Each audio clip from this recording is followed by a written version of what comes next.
The journey that Hathaway and his partner find themselves on is going to project them into 74 locations in 4 foreign countries. So it's logistically challenging, but what you wind up doing is you go to Malaysia or Indonesia or Hong Kong, and it's very specific. It's like a core sample. We go way deep. Michael will always take a location over a set because each of these worlds was unique in its culture, it was unique in its geography, in its architecture, and in its color spectrum. You quickly realize, oh no, nothing's by accident with Michael. And he said that right from the beginning, that the film wasn't going to look like, anything else.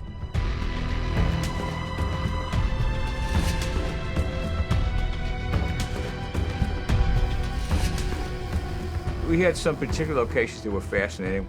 One was Hong Kong. They launched a quest to identify and apprehend a cyber criminal somewhere in the world. Following the money takes them there. Loved Hong Kong. It was a different character in and of itself. The number of people, the small, tight spaces, the smells, the look. Little parks with stainless steel railings and special tiles so that older people can walk on them and massage their feet. I love the heat. I love what the heat made us do, the sweating, the feeling of claustrophobia. The insane amount of detail per square foot, this almost Lego type aesthetic. It's a massive compression of humanity into a very small amount of space.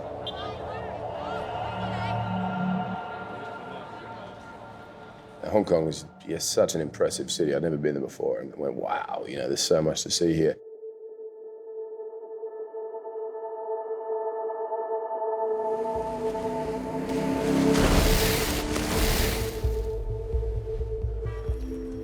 What you would see on, for example, billboards out of the windows of the apartments was always carefully selected and very carefully designed by Michael to tell the story of how I think he saw Hong Kong.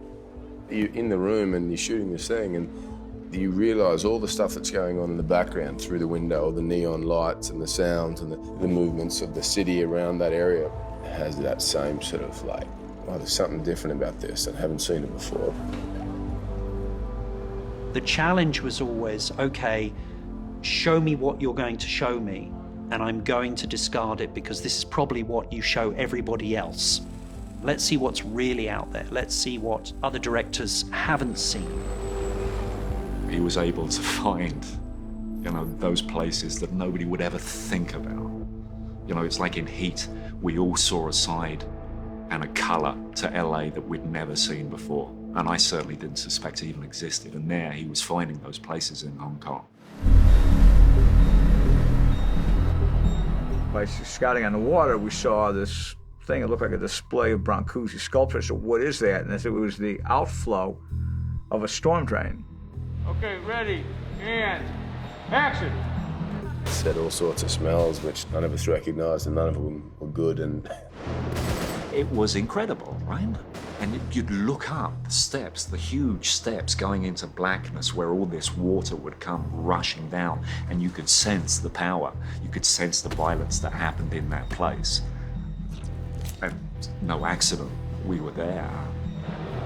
You're over there, and you guys, you start coming back. The access to the bottom of it was through a 6-story helical ramp. It was totally sculptural, and it was a fantastic location.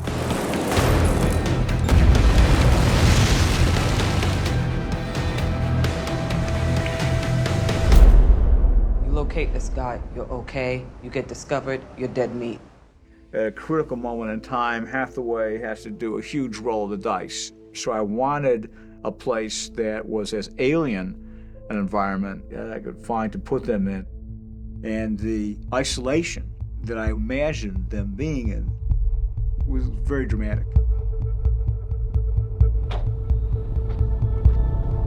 That projects them into a strange part of Malaysia called Perak. here, right here, I looked at this. Where there's a lunar landscape of tin mines. John goes, I say action, and you continue. from there to the heart of Jakarta, Indonesia.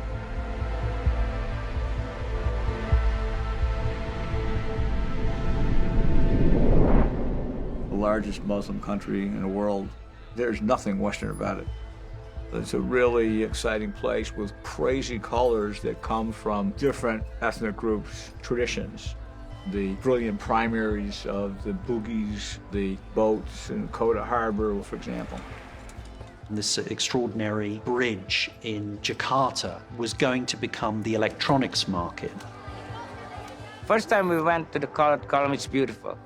Michael wanted these specific local colors. And then suddenly we saw some of them is repainted. And the locals painted over all these beautiful colors into just white. When I saw that, I said, holy mama, you know, I'm in big trouble. The local people heard about foreigners coming in to shoot, so they want to make it look beautiful. And luckily, I'm dealing with a senior director who have definitely dealt that kind of experience before, you know. Michael at that time just asked, can you stop? And then let's repaint what's already the damage.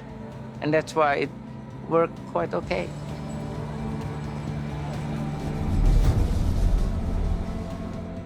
Five men, 2 floors below. We're in this skeleton of a building. I think we're up on the 18th floor. And because it was the night of transition from Ramadan to Eid, the fireworks started going up. There was the beautiful sound of the call to prayer. It was breathtaking. I like working with Micah. He takes you to such pretty parts of the world.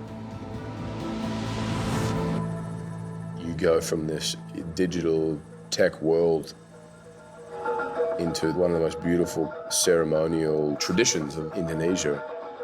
It looks just spectacular. For the working out of their fate and the very aggressive, lethal hunt that they're engaged in, I wanted to find something that was completely opaque. So there's a Balinese holiday called Nyepi Day, and we restaged that in a square in downtown Jakarta that's called Independence of Papua Square, which is a monumental piece of architecture given to Sukarno by the Soviets. Most people haven't seen anything like that, let alone to that scale. Most films would have said, oh, let's get 200 extras, then we'll CGI masses of people, but Michael said, no, no, no. We restaged this giant celebration with about 5,000 people, and Colleen Atwood built all these costumes, totally authentic, and they all construct and bring various demons on palanquins that they carry. That take about 40 men to carry one of these things. Michael responded immediately to the demonic characters. They're designed in a way that they give this appearance of floating, but in very dynamic poses. The sort of very expressive faces, the large eyes, these were all things that he knew as a filmmaker would show up very well at night, using nothing but firelight.